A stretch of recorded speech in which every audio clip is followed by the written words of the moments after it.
اللہ تعالیٰ کا جلال دیکھیں. اللہ تعالیٰ بہت سارے مقامات ہیں پورے قرآن میں جہاں آپ کو واضح نظر آتا ہے کہ اللہ جلال میں ہے. اللہ کا مزاج ہے نا, اللہ خوش بھی ہوتا ہے, اللہ جلال کا اظہار بھی فرماتا ہے, اور اللہ بد دعا بھی دیتا ہے. لوگوں کو عجیب سی بات لگے گی, اللہ بد دعا کیسے دیتا ہے؟ یہ اللہ کے جلال کا انداز ہے کہ اللہ ان کو بد دعا دیتا ہے. اور ظاہر ہے جب اللہ بد دعا دیتا ہے تو اللہ کے ملائکہ اس بد دعا کو نافذ کر دیتے ہیں. بہت مقامات ہیں جہاں اللہ نے اس طرح بد دعا دی ہے. تبت یدا ابی لہب و تب, ٹوٹے ہاتھ ابو لہب کے, تباہ و برباد ہو, مرے غرق و تباہ. یہ مفہوم ہے اس کا تبت یدا ابی لہب و تب کا. اللہ بد دعا دے رہا ہے. اور پھر اللہ تعالیٰ کو جب اللہ نے بد دعا دے دی تو پھر اللہ آپ نے دیکھا کہ ابو لہب کے ساتھ آنے والے وقتوں میں کیا ہوا. کتے کی موت مرا, ذلیل ہوا, خوار ہوا. اس کی زندگی میں اللہ نے اس کو بد دعا دی, قرآن میں آیتیں نازل فرما دی. پھر جو اللہ نے ایک دفعہ نازل فرما دیا اس نے ہو کر رہنا تھا. وقت گزرتے اللہ نے دکھا دیا پوری دنیا کو اس ابو لہب کے ساتھ, وہی ہوا اس کی بیوی کے ساتھ, اور جو اس کے ساتھ ہوا وہی اس کی بیوی کے ساتھ ہوا جو اللہ نے تبت یدا میں فرما دیا تھا.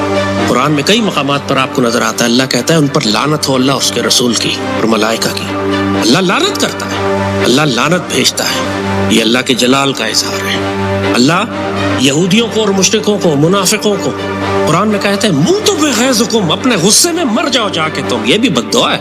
اللہ بد دعا دیتا ہے ان کو کہ مرو جا کے اپنے غصے میں, تم ہلاک و تباہ و برباد ہو. اللہ کو اتنا جلال آتا ہے ان کے اوپر, اللہ اپنے جلال کا اظہار فرماتا ہے. یہ پورے قرآن میں ہے, آپ کو جگہ جگہ. حضرت عیسیٰ علیہ السلام نے جب یہ دیکھا کہ اللہ جلال میں ہے, کیونکہ اللہ نے سوال کیا ان سے کہ کیا آپ نے کہا تھا یہ کہ آپ اللہ کے بیٹے ہیں, یا بعد میں ان لوگوں نے یہ کہانیاں بنا لی. عیسیٰ علیہ السلام نے تو کبھی دعویٰ نہیں کیا تھا, کبھی یہ نہیں کہا تھا عیسائیوں کو کہ میں اللہ کا بیٹا ہوں. اور یہ آیتیں قرآن میں پھر اللہ نے نازل فرمائی, پوچھا ان سے تو عیسیٰ علیہ السلام سمجھ گئے کہ یہ اللہ جلال میں ہے. تو جب اللہ جلال میں ہو نا, وہاں دخل نہیں دیتے, وہاں بلا وجہ اپنی مرضی داخل نہیں کرتے, اللہ کے آگے سفارش نہیں کرتے. جب دیکھ لیں آپ اللہ جلال میں. تو عیسیٰ علیہ السلام نے بھی اس وقت اللہ سے یہی دعا فرمائی, مالک اگر آپ عذاب دینا چاہتے ہیں تو یہ آپ کے بندے ہیں. آپ اگر عذاب دینا چاہتے ہیں تو یہ آپ کے بندے ہیں, جو چاہیں کریں, میں تو دخل نہیں دیتا. لیکن اگر آپ رحم فرمانا چاہتے ہیں تو آپ غفور الرحیم ہیں. کتنی حکمت کی بات ہے یہاں, نوٹ کیا آپ نے؟ وہ اللہ کا جلال سمجھ گئے, اللہ کا مزاج سمجھ گئے. اللہ جلال میں, دخل نہیں دینا یہاں, تو اپنی کوئی رائے نہیں دی, صرف اللہ سے کہہ دیا مالک عذاب دینا چاہتے ہیں آپ کی مرضی, عذاب دیں, آپ کے بندے. معاف کرنا چاہتے ہیں آپ غفور الرحیم, آپ فیصلہ کریں, میری مجال ہے میں کچھ بولوں. آپ جانتے ہیں میں نے یہ بات ان کو کبھی نہیں کہی تھی.